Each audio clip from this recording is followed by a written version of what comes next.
This is the most empty place on Earth, the place almost no one goes, Antarctica. It's the last continent discovered by explorers, the last place to be charted and examined and understood, the last place to be inhabited. Even the wildlife here knows this land is different, and perhaps it is a mark of how harsh this land can be, that there is no creature here that cannot swim or fly away.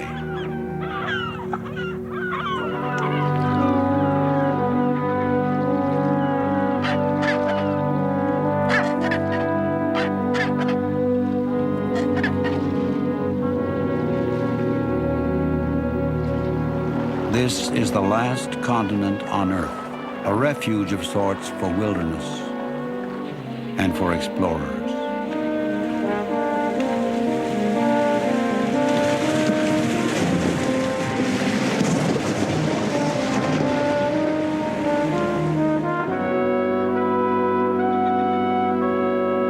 Islands. A half dozen times in the last decade or so, they've sailed 900 miles south, 5 days at sea, to the islands scattered along the famed Antarctic Peninsula. Other expeditions come here with millions of dollars and the power of governments to support them. Sally and Jerome sail by themselves in a small yacht, accompanied only by their children, 3 boys, Dion 10, Leith 8, and DT 5.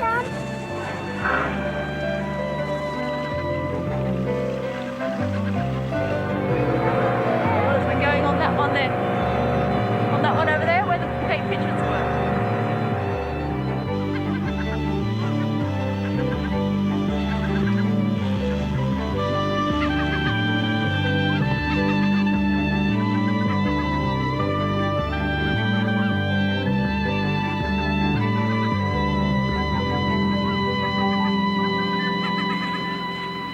They trek on remote rocky islands, trying to learn more about this once unknown and foreboding continent of rock and ice, while there's still time to protect the unique balance of life that exists here.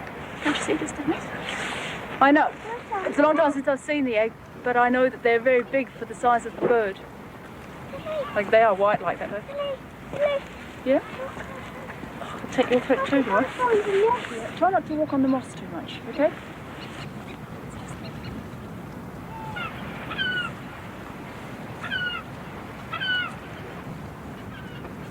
As usual, the Ponceys are beginning this voyage in December.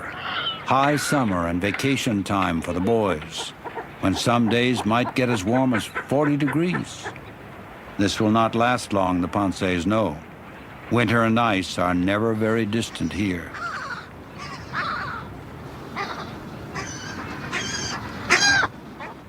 Now development is coming too, as the Ponceys will discover anew on this voyage. This last frontier is changing as never before.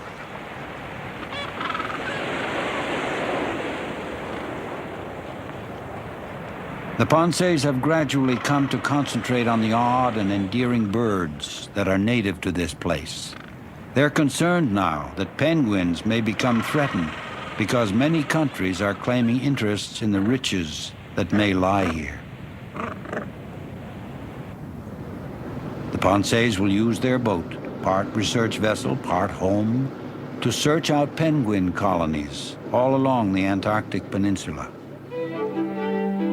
The peninsula reaches up some 700 miles from the continent towards South America.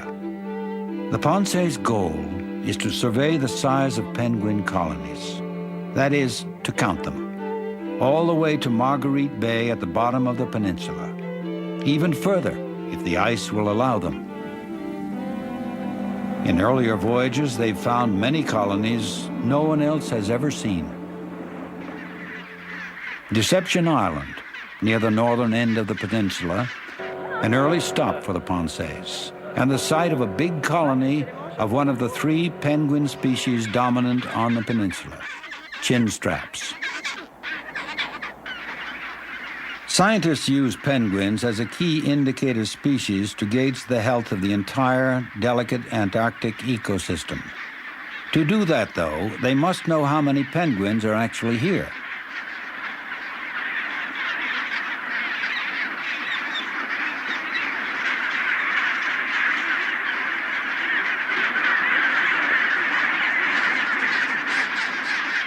If the penguin population changes radically, the scientists will know something is wrong here. That is why the Ponceys sail and climb to these remote places to count the birds. You can do a rough estimate by just counting up groups of, say, 100 and then multiplying up the groups of 100. That's a very rough estimate. If you want to do it properly, though, you've got to map out the area that the colony is occupying and then work out average density of the colony and multiply it up. It's a couple of days' work to do it accurately. But you can get a good estimate. If you take your time in a couple of hours, you can get a pretty good estimate of it. But we just compare it with colonies we know from elsewhere. One in particular with 30 to 40,000 pairs, and it's a lot smaller than this. This is huge. Must be one of the biggest chinstrap penguin colonies down on the peninsula, I think. This one, it's got to be, I think. It's huge.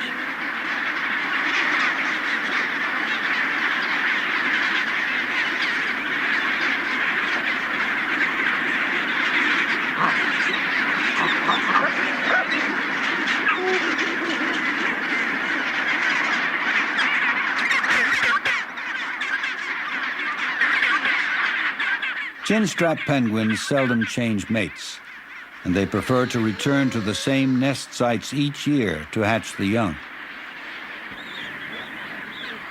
The nests are rings of small stones set just out of pecking range of incubating neighbors.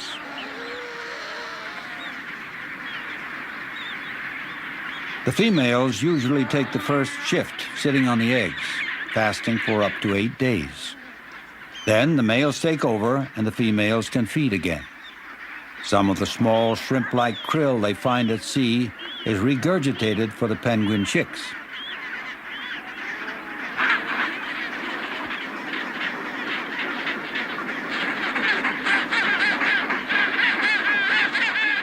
Sally does not spend much time with the colonies here on Deception Island, though.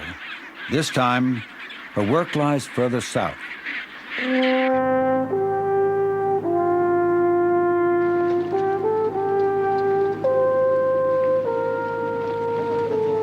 Jerome is French, Sally is Australian. They sail aboard the 50-foot steel-hulled Damien II. It can look like a frail ship in amid all the ice and rock, but the ship can take the Ponceys places that others cannot go, which helps them make a living. They charter the boat for scientists doing coastal surveys. Indeed, Jerome knows his way along this coast intimately. He first came here almost 20 years ago, accompanied by his friend Gérard Janichon, who has rejoined him for this voyage. It's unusual to sail in the Antarctic now, but it was truly extraordinary then. Theirs was the first yacht to sail the peninsula coast.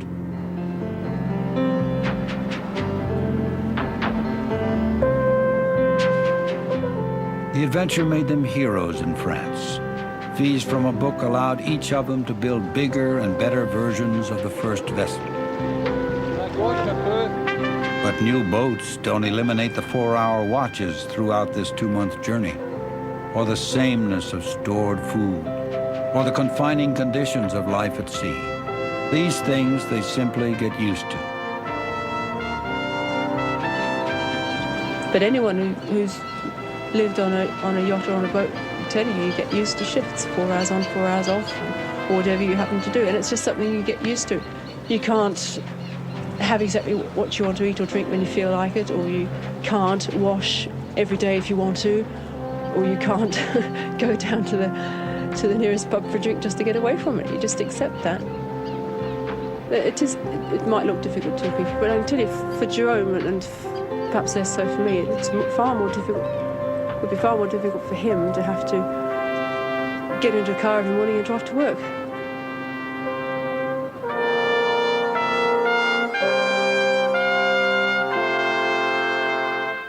The Damien II averages 26 miles a day now, with stops along the way. Working from cove to cove, they arrive at Cooverville Island, a breeding site for many, many Gentoo penguins. Their pelts are sleek as fur, but like all penguins, these are true birds. Short, thick feathers help insulate them from the cold, and at the same time lie close to the body to help the speedy swimmers in the water. This will be the first egg, because it's dirtier. Then this is the second. The second egg's supposed to be a bit smaller than the first, but they look about the same size, really. That one there, though, she's just about to get off that. You can really tell the difference there. The Gentoos are apt to form lifelong attachments among breeding pairs, although they are not so particular about which nest site they use from season to season. On the peninsula, it takes about 5 weeks for penguin eggs to hatch. The parents watch over them for another month or so, and then leave the chicks in large groups while the parents are off gathering food. 1 or 2 months later, the young penguins begin to feed on their own.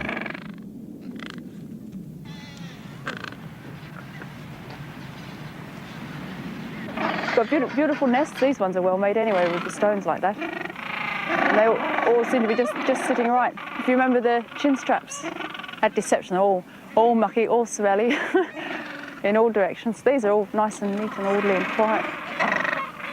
I think, don't know. You'll see adalies later on, but I think these are probably the prettiest of the birds.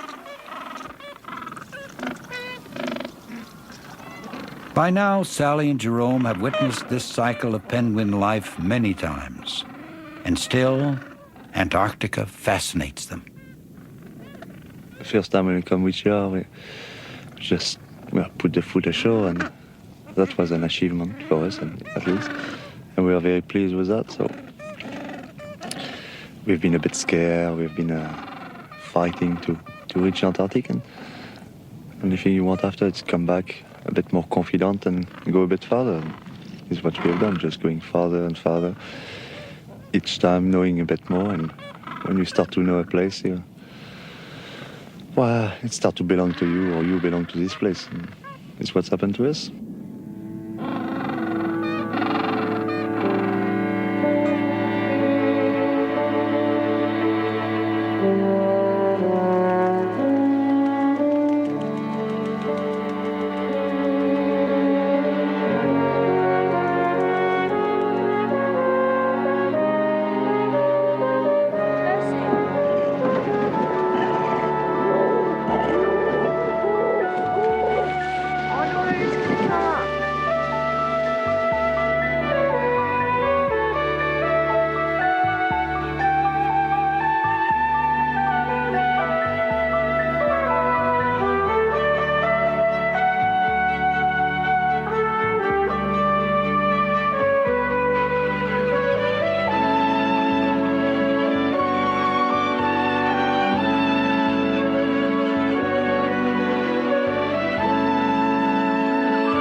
Often while Sally is counting penguins, the children explore for themselves.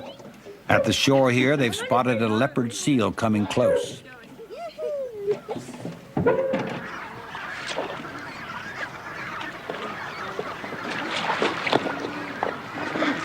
He's probably waiting for a penguin to come. Then when a penguin comes, he's probably going to get it. Penguins that survive to adulthood may live for 20 years. They're safe on land with practically no predators. But in the sea, there is danger from seals, especially the leopard seal.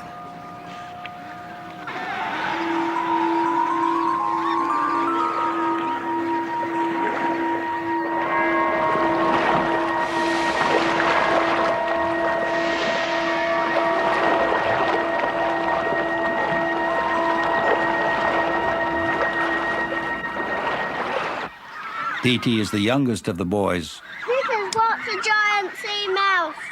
Here's George. Shall we put it back in the water?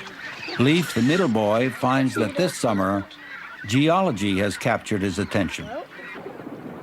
Dion is the oldest, a budding artist, with an interest in mechanical things also.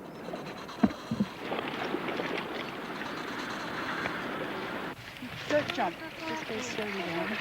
Can you turn around the other way? Some of this Antarctic exploration that the boys share can look dangerous to an outsider. Still hanging on to the rocks? But plainly, Sally and Jerome see great benefits in bringing the children with them. At home in the Falklands, a traveling schoolmaster visits for a couple of weeks every other month or so, with lessons from Sally in between. On board the Damien II, the boys learn about Earth science by splashing where boiling volcanic waters mix with the near-frozen sea.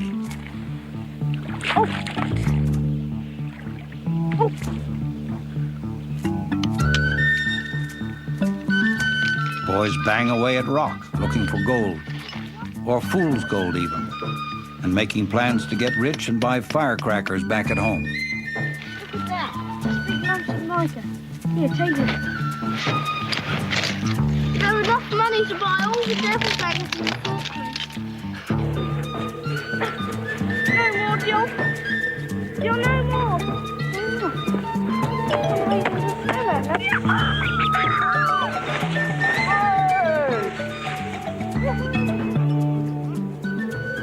You can just see the difference that it's made to them. And coming down here for 3 months, I mean, you can see how many people they meet and what they're introduced to and what they're capable of learning. And there's no way, I mean, there are other ways of getting the same education or the same facts, but this is a very, very good way of getting it, you see.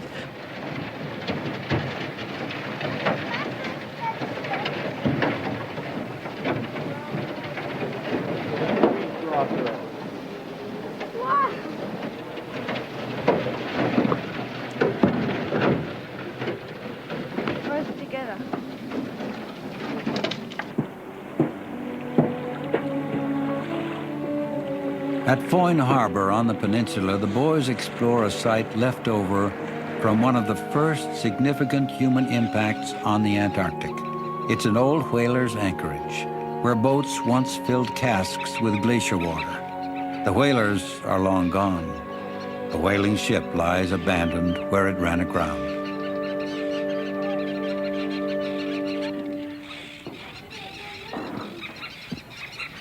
In the hold of the wreck, the boys find dozens of the cone-shaped tips for harpoons that once took tens of thousands of whales in a season, until some species were threatened with extinction.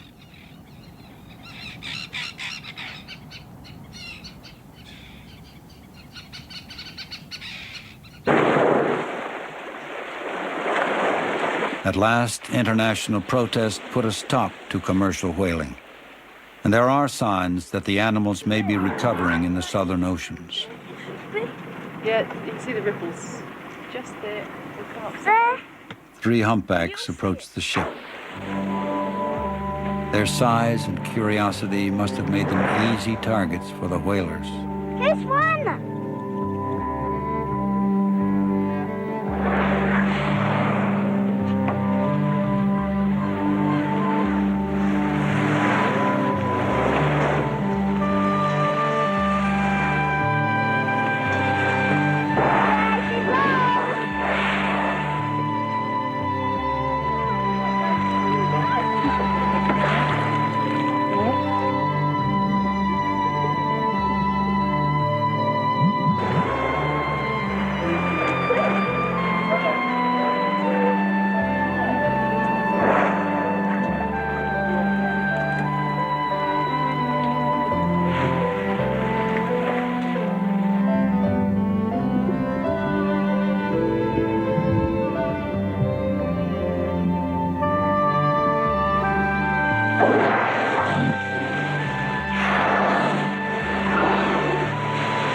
But whale hunting was only among the first human endeavors to mark the Antarctic.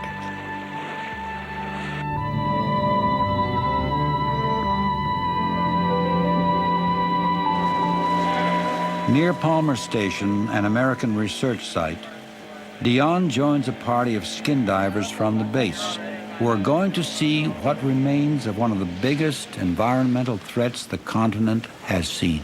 Actually, we're surveying the wreck today to look for oil spills. And some of the oil leaks they plugged up with wooden bugs and splash zone last year. The divers are protected as much as possible by their dry suits, but the water is frigidly cold, 33 degrees.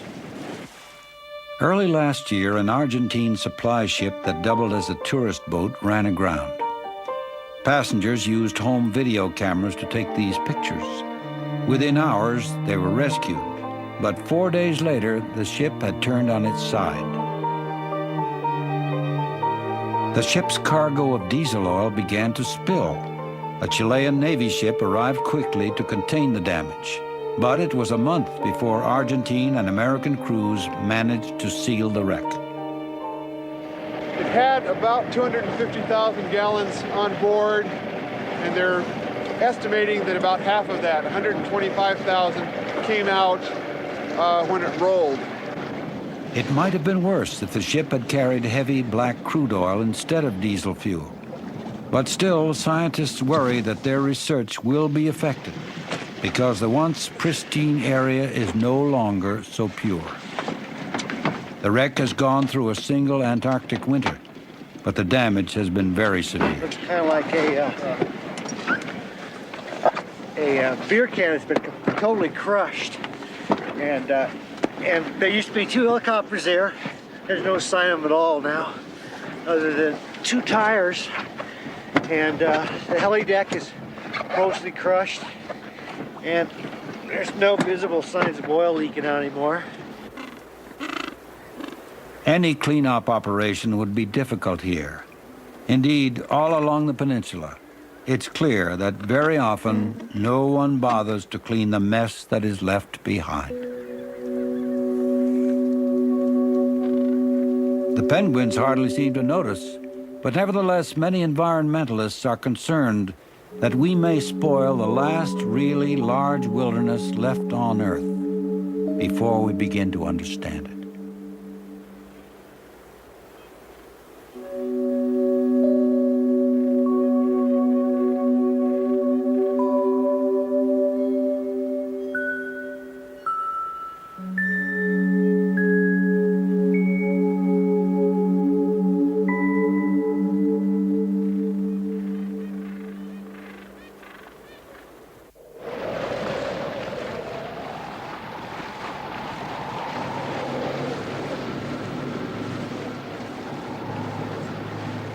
The Damien II has been at sea for about a month, with dozens of stops so far for penguin surveys.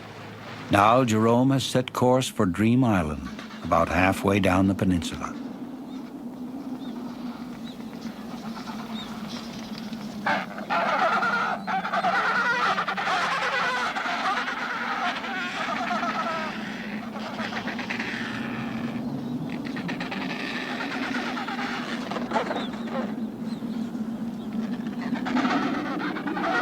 The island has a large colony of the 3rd species of penguins the Ponce's are counting, Adelies.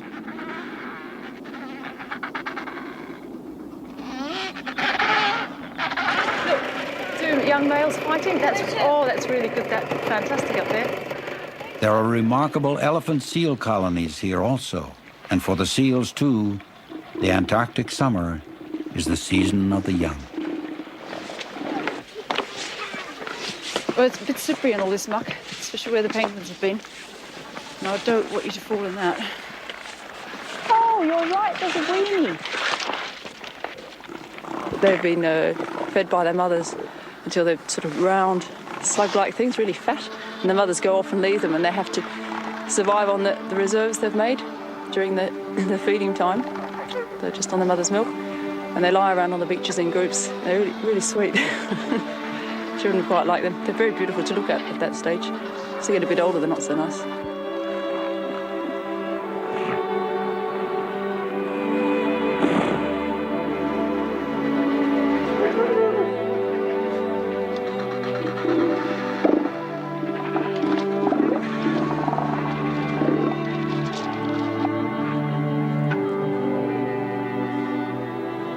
Doesn't look as if there are any more chin straps over this way though.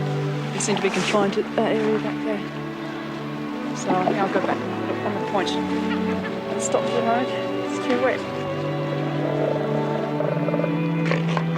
In the water by the beach, young male seals play at combat. They are too young now to really harm one another. Later, when they develop the droopy noses that account for the elephant seal's name, they will fight seriously for groups of females.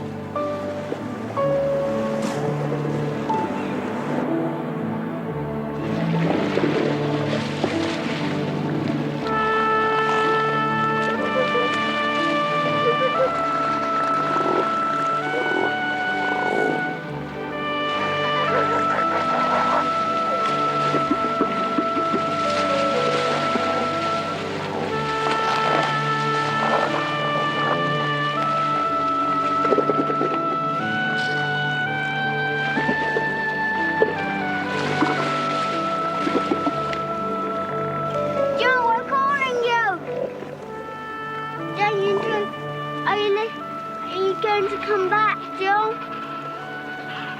Hello, Daisy. Yes, I will come back. I will come and get you now, okay? Okay. Come.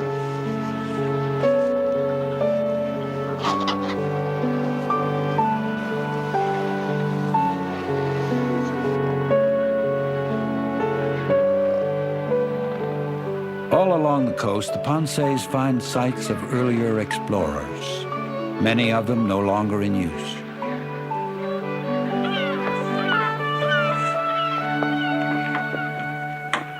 This cabin was once a research station, but it's been deserted for a long time.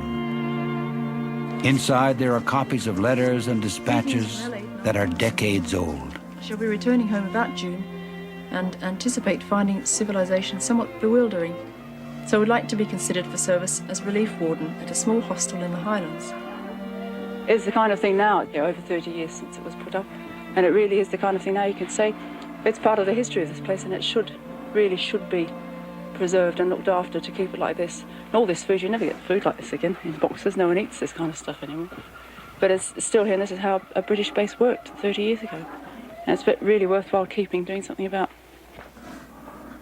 The men who lived and worked in bases like these were taking part in an extraordinary study effort in the Antarctic, led by a dozen countries during the International Geophysical Year, 1957. The scientists paved the way for governments to go on cooperating, and eventually there was an Antarctic Treaty. It's worked ever since to hold Antarctica as a scientific reserve. Today, tourist ships send groups like this one from New York's Museum of Natural History ashore to the sites where once only scientists went. Antarctica's past and present meet here, and perhaps show the way to the future as well. Not too close to the penguins. Some environmentalists want to see the entire continent now made into a world park. No development or exploitation allowed. The Antarctic to remain as it is, a place for research. And for amateur naturalists to see the greatest unspoiled wilderness left.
Some of the old geophysical year stations are still operating.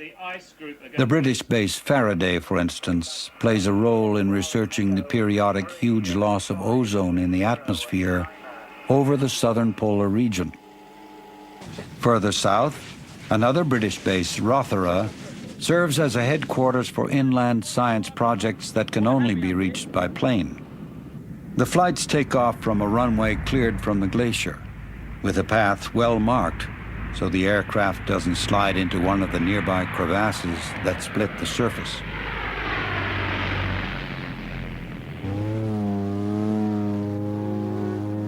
From the air, an observer easily sees the extent of one of the great treasures and paradoxes of Antarctica: ice. This is the driest continent.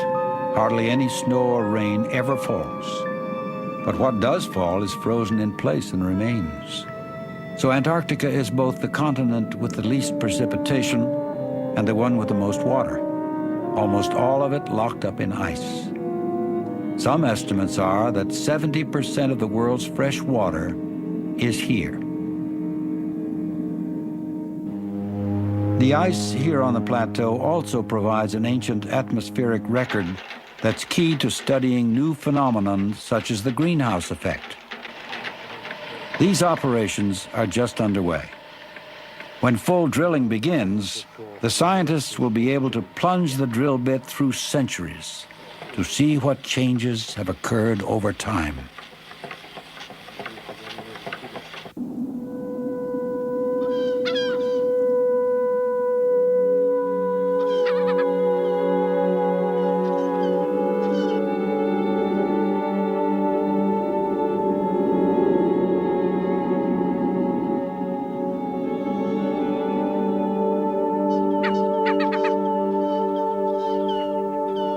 On board the Damien II again, the Antarctic summer is progressing, although it is still not dark after midnight. Indeed, Jerome calls this the planet of light.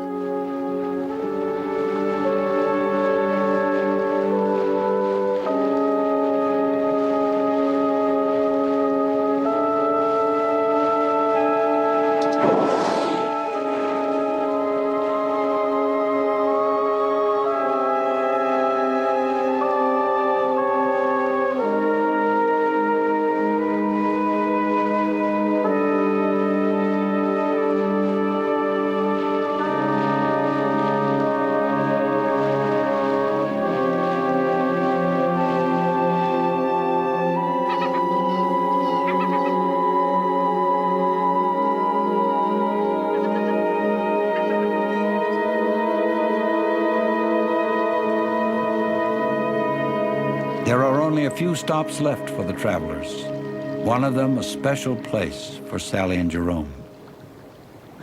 More than 10 years ago, on their first voyage to the Antarctic together, they decided to stay over in the long darkness of winter. They had only the Damien II for a base, frozen in a harbor, here at Avian Island. It was a really big surprise for us to see just how many penguins there were, or how many birds there were on that island. We're really surrounded by them. They found extraordinary life, including 70,000 Adelie penguins on the island.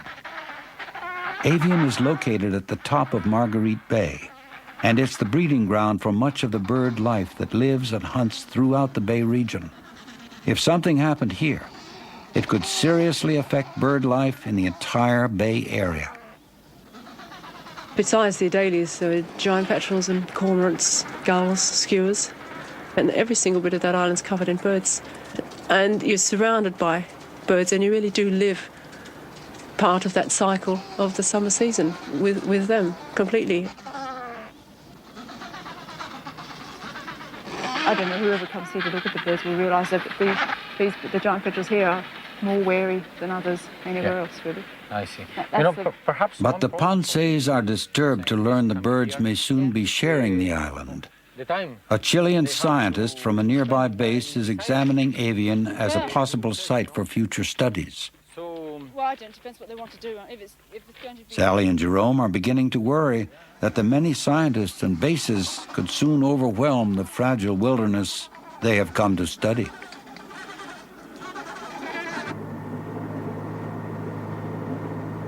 Jerome navigates the Damien II through the mouth of a narrow passage at Terra Firma Island.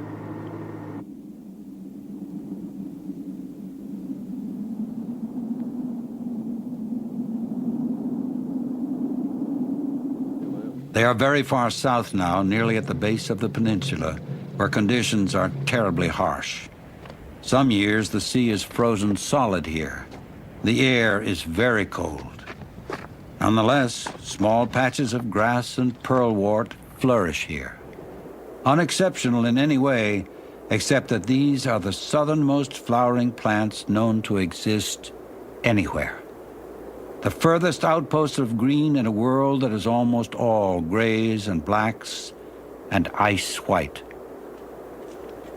It was the Ponces who made this discovery and reported it to the scientific world, although they now realize this too may draw others. People have to realize what this is and realize how they can damage it if they come too close and how they can keep away and still enjoy it. There's a bit of a compromise to do in it, and you can't just ban people from coming to certain places all over just because they might damage it. They've got to be taught how not to damage it so that they can come in and enjoy it.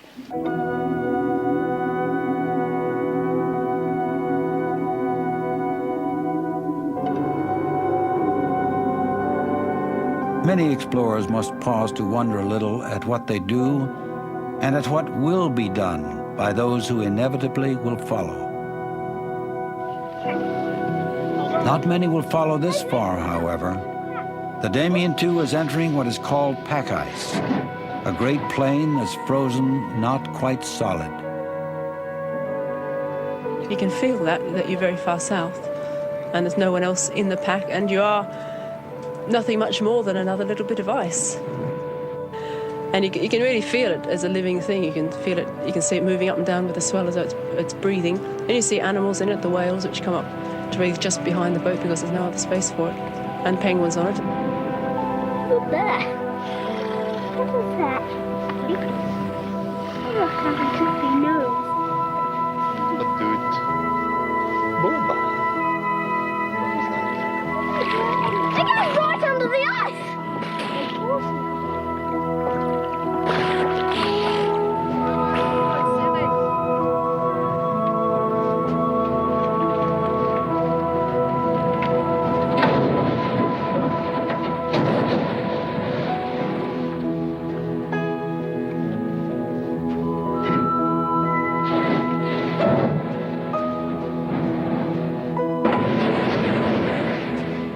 The steel hull of the ship allows it to smash its way through. The ice will get worse soon as it gets colder, and then it will not be possible to get through at all. Jerome must judge what is safe. Hey, look at the size of it, John. Look at the size of it. Oh, yeah, it's see.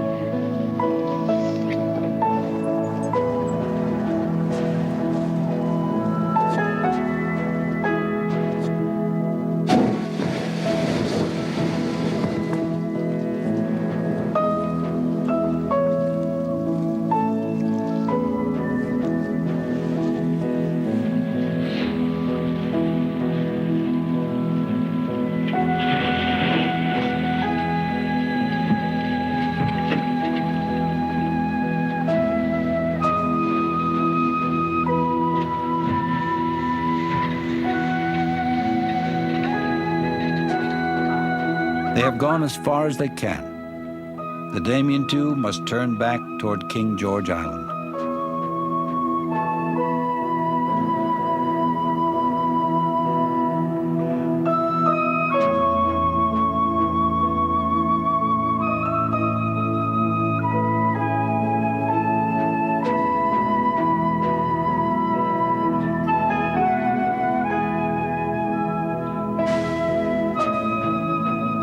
From the air, the ice floes look almost impenetrable.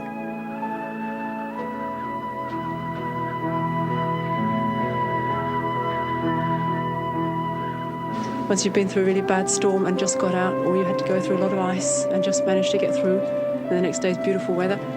Each time it's really very gratifying each time, and it's very satisfying, and you really feel as if you've earned what you've done. It's the feeling of it being very difficult here, and you've managed to win through in spite of that.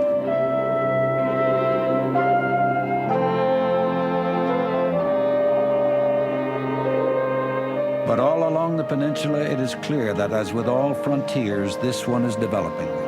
In the time since they left the British base at Rothera, perhaps the biggest cargo ship ever to come this far south has arrived and begun unloading bulldozers and rock crushers and housing for construction workers. What is it? That's the porter cabin-like thing to live in that they're taking ashore. They're taking their own accommodation ashore.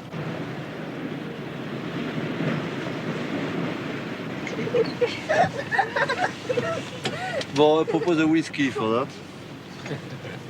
To celebrate the invasion of the Antarctic.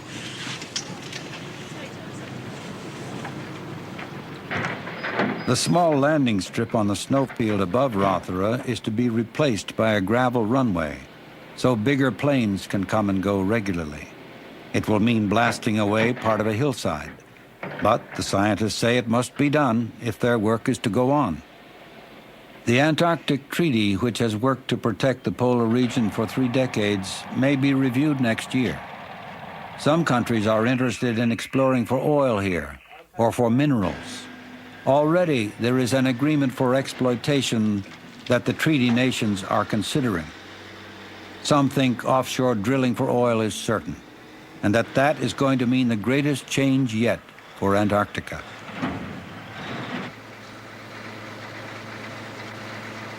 We are next to the first area, actually, where oil will be exploited.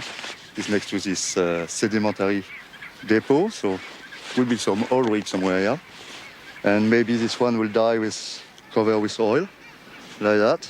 Or it will be starving, very hungry, because there will be no more food. After that will be our children. Meanwhile, building goes ahead, especially on King George Island, the Damien II's final destination. If you look at what's happening at Rothera, if you look at what's happening here, this is the first steps in opening the place up. That's for sure. What, I don't know.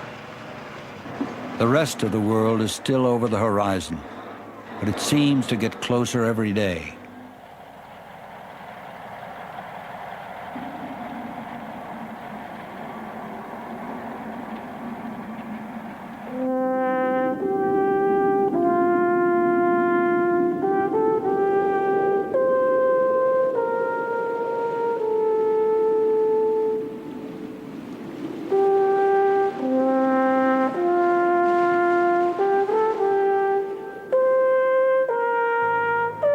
Frontiers are wild places. Once we thought they were all savage and needed conquering. This one doesn't seem so savage anymore. Before it's conquered, it may be worth asking what the conquest would mean. And perhaps we should ask, too, what will happen to the explorers? Indeed, to all of us, when the frontiers are gone.